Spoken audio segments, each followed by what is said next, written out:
Hey everyone, this is Kevin from thechesswebsite.com, and today we're going to be looking at a nice little middle game tactic called the deflection. And what deflection is anytime your opponent is using one of his pieces to do too many things, you want to try to deflect or move that piece so that one of his roles is no longer being used. And in this case, if you look at it, it looks like a very draws position. Both sides have the equal number of pawns. They both have a queen and a rook. It's white's move here, but white realizes that black has this rook on d8, and this rook on d8 is doing too many things. It's defending this back rank, and at the same time it's defending this queen on d6. So if somehow we can deflect this rook off of the d8, protecting this queen on d6, then we can capture with our queen.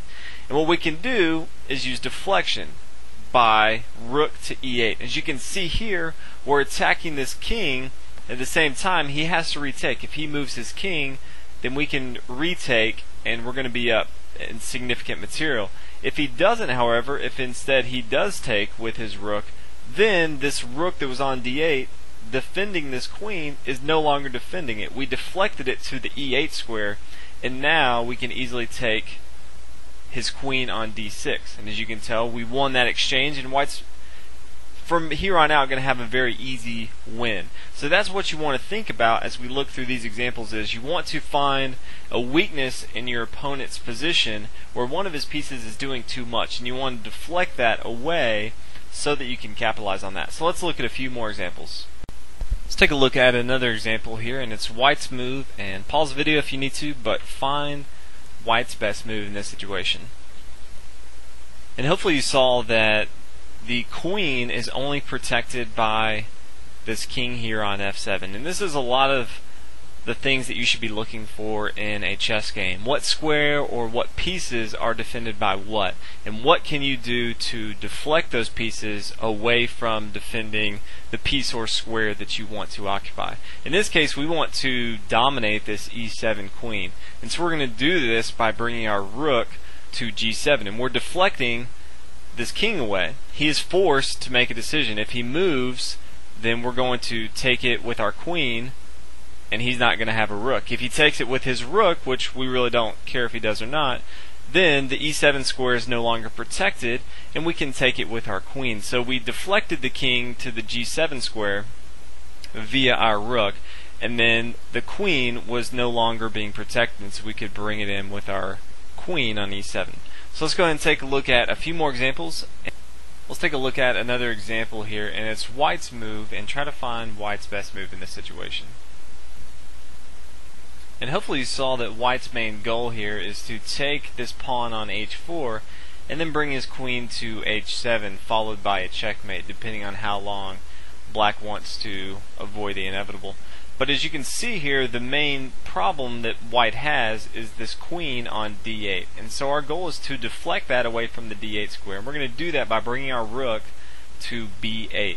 And black has a decision. He can leave it on this 8th rank and lose his queen, or he can move it along this diagonal and we can take it with our knight or our bishop, depending on where he moves it.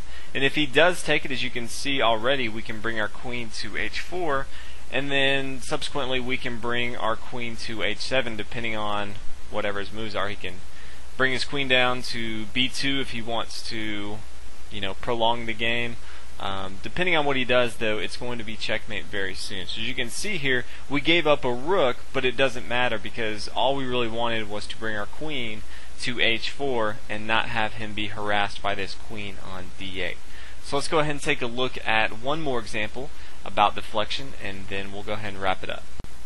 The last example we're going to look at is a pretty complicated problem if you've never seen it before. It's probably the most famous deflection problem that you've ever seen if you've ever taken a look at deflection problems. It actually comes from a real game taking place in 1920. So if you want to try to attempt and figure it out on your own, go ahead and pause it right now.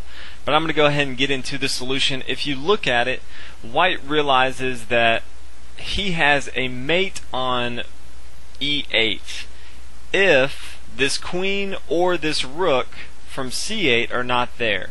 If we were to take this queen and put it elsewhere, let's put him on g4, then you can automatically see in your head that once our rook takes on e8 and he retakes with his rook on c8, then we have an easy checkmate. The same thing if this rook is gone, then once we take on e8 with our rook, it's going to be an easy checkmate. So our goal is to deflect either the queen or the rook away from d7 or c8.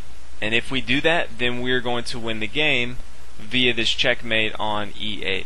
So our first goal and our first move is going to be queen to g4. It's a very important move, and we're trying to deflect this queen away from the d7 square. As you can already see, as we talked about before, if he does take, then it's going to be an easy checkmate for white here. So he can't do that. Instead, his best move, he can't come to c6 because we can take it, and he can't come to a4 because we'll just take it. So his best move, again, he has to defend this e8 square. So his best move is going to be to come to b5.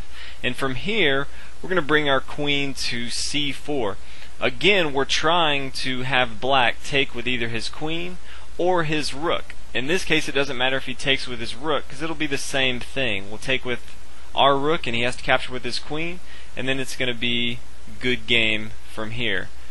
So as you can see, it doesn't matter for us if we can get this queen to stop defending the e8 square or this rook to stop defending the e8 square. We're going to win the game. So that's all we're trying to do this entire time.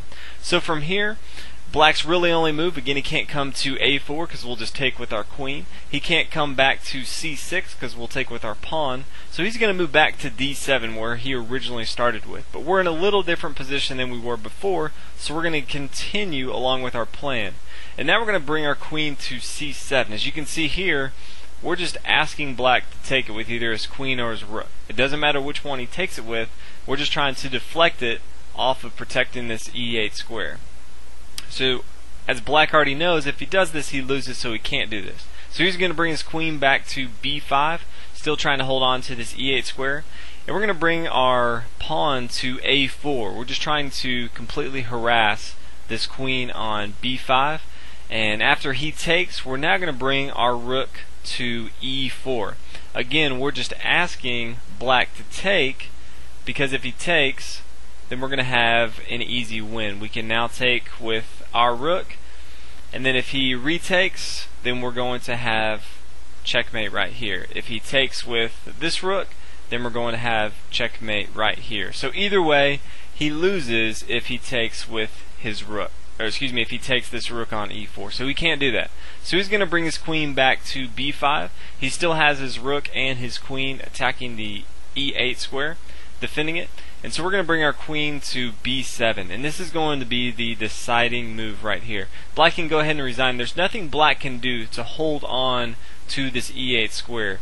His queen can't go anywhere. If his queen comes to a4, we'll take it with our rook. If he comes to c6, we can take it with our pawn or our queen. And if he comes to d7, we can take it with our queen. And as we already looked at before, if he does move his queen off of this diagonal and it's no longer protecting the e8 square, he's going to lose the game. So from here, black can go ahead and resign. Good game, black, and well done for white. If you somehow found this on your own, that's awesome. You are a deflection genius. But this is kind of how you can use deflection. There was a lot of deflection moves in this, but it really shows you if you have an idea or a square or a piece that you really want to eye on, think about what's protecting it and think about how you can deflect that defender away from that piece or that square. So, hope you guys enjoyed the video on deflection. If you haven't already, please subscribe and check out the website, www.thechesswebsite.com. Pretty easy. And I will see you guys in the next video. Thanks for watching.